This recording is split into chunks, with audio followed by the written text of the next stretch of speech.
Senang sekali pagi hari ini Raja Wali pagi menjumpai saudara-saudara sekalian. Mari kita berdoa sebelum mengikuti firman. Bapa di surga, syukur untuk pagi hari ini kami ada lagi. Tuhan memberi kami hidup lagi. Kami bersyukur kebaikan Tuhan. Kami mau sambut firman-Mu dalam nama Yesus. Amin. Puji Tuhan, saudara-saudara. Beberapa saat yang lalu kita sudah berbicara tentang Matius pasal 7, yaitu tentang doa. Saya ingin meneruskan bagian ini. Di dalam Matius pasal 7 itu, kita diajarkan oleh Yesus atau diberitahu tentang bagaimana kita harus berdoa, minta, mencari, dan mengetuk. Itu adalah untuk kebutuhan kehidupan jasmani kita. Lebih banyak dia berada di situ, saudara-saudara. Tetapi saya ingin meneruskan.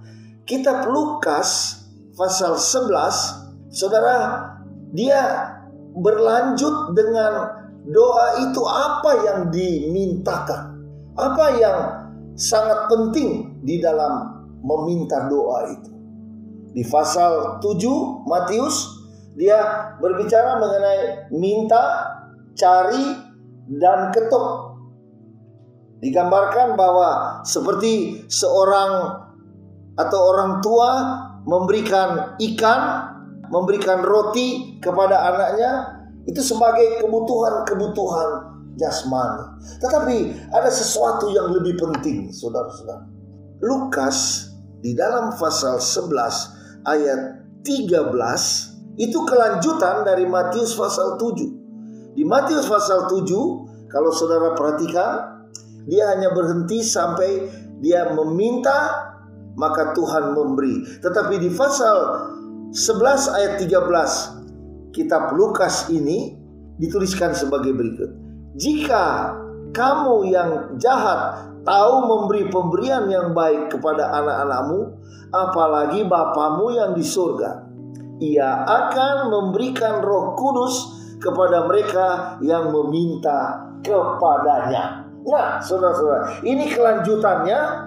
Tetapi saudara perhatikan, ini adalah doa yang sangat penting.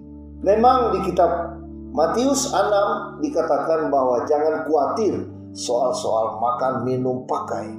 Tadi itu dikatakan minta, cari, dan ketuk. Tetapi ada sesuatu yang Tuhan ingin doa kita ada di satu level yang lebih tinggi lagi.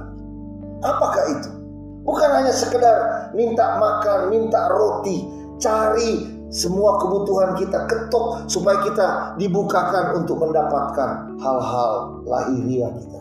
Tetapi ini yang sangat penting, saudara-saudara. Sama seperti apa yang dilakukan oleh murid-murid Yesus dan wanita-wanita yang lain. Mereka meminta Roh Kudus sebagai perjanjian Tuhan, perjanjian Bapa. Bahkan sudah dinubuatkan di kitab Yoel pasal 2 bahwa Tuhan akan mencurahkan rohnya. Dan ini yang saya katakan sangat penting bagi gereja, bagi anak-anak Tuhan. Saudara-saudara, kenapa? Karena Roh Kudus dia adalah Allah. Dia adalah pencipta dunia ini. Dialah yang menguasai dunia ini. Dialah yang menguasai kita manusia. Bahkan mengapa Yesus menyuruh mereka tunggu di Yerusalem untuk menunggu perjanjian itu? Karena betapa penting Roh Kudus ini bagi gereja, saudara-saudara. Tidak ada satu kebutuhan yang lebih utama daripada Roh Kudus. Karena dia sangat-sangat harus dibutuhkan oleh gereja Tuhan.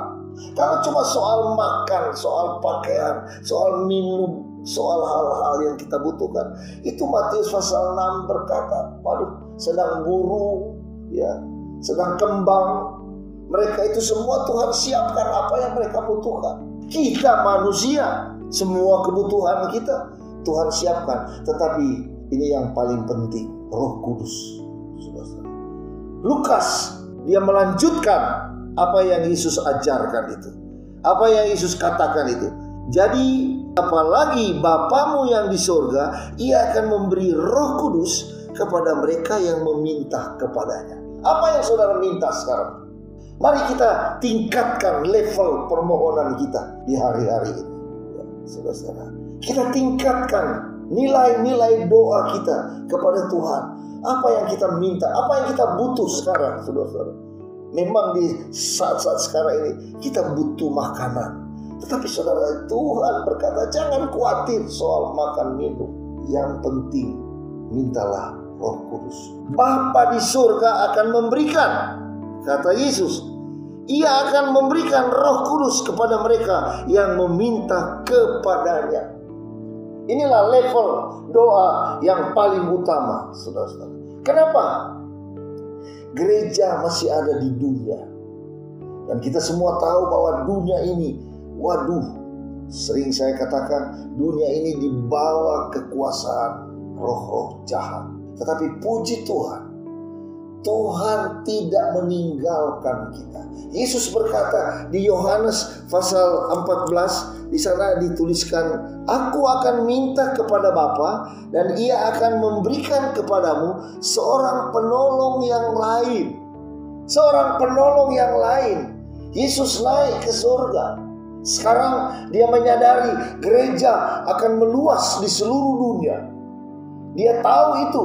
Dia akan memiliki satu gereja di mana-mana, bukan saja di daerah Palestina sana, bukan saja di daerah Yesus berada selama 33,5 tahun itu. Tetapi dia tahu bahwa akan ada gereja-gereja, akan ada umat-umat Tuhan di seluruh dunia. Nah, disinilah Yesus berkata, yaitu Roh kebenaran atau yang disebut Roh Kudus. Dunia tidak dapat menerima dia, sebab dunia tidak melihat dia dan tidak mengenal dia. Nah, saudara perhatikan di sini. Yesus memberi perbedaan. Gereja ada di mana-mana, tetapi orang-orang dunia, sikap orang-orang yang belum kenal Tuhan, tidak mengenal pengganti Yesus itu. Yang menggantikan Yesus itu hanya dikenal oleh mereka yang mengenal Yesus.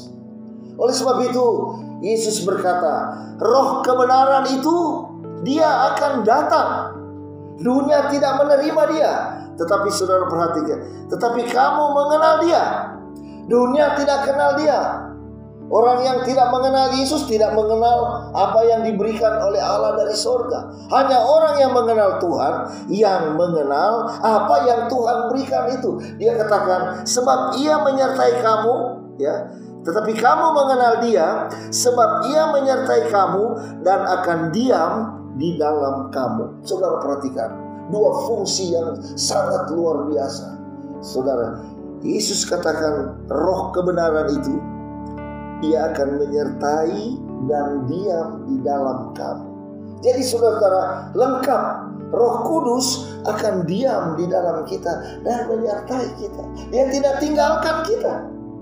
Sama seperti Yesus katakan, Aku tidak akan meninggalkan kamu sendiri. Aku tidak akan meninggalkan kamu piatu. Aku akan memberikan Roh itu kepadamu. Nah, inilah doa yang sangat indah. Doa yang levelnya lebih tinggi dari doa tadi, minta, cari, ketok. Sekarang kita tingkatkan doa kita. Kita minta Roh Kudus. Kita ketuk pintu surga. Kita cari hal itu. Sama seperti murid-murid. Mereka ada di kamar loteng itu. Mereka berdoa. Mereka minta perjanjian itu. Karena kita butuh Roh Kudus. Roh Kuduslah yang akan memimpin kita, melindungi kita melalui Corona hari-hari ini, melalui bulan-bulan yang telah kita lalui ini. Betapa indah Tuhan menyertai kita. Betapa baiknya Tuhan itu di dalam pimpinan Roh Kudus. Karena Dia ada di dalam gereja. Dia ada. Dia memberi kita kekuatan.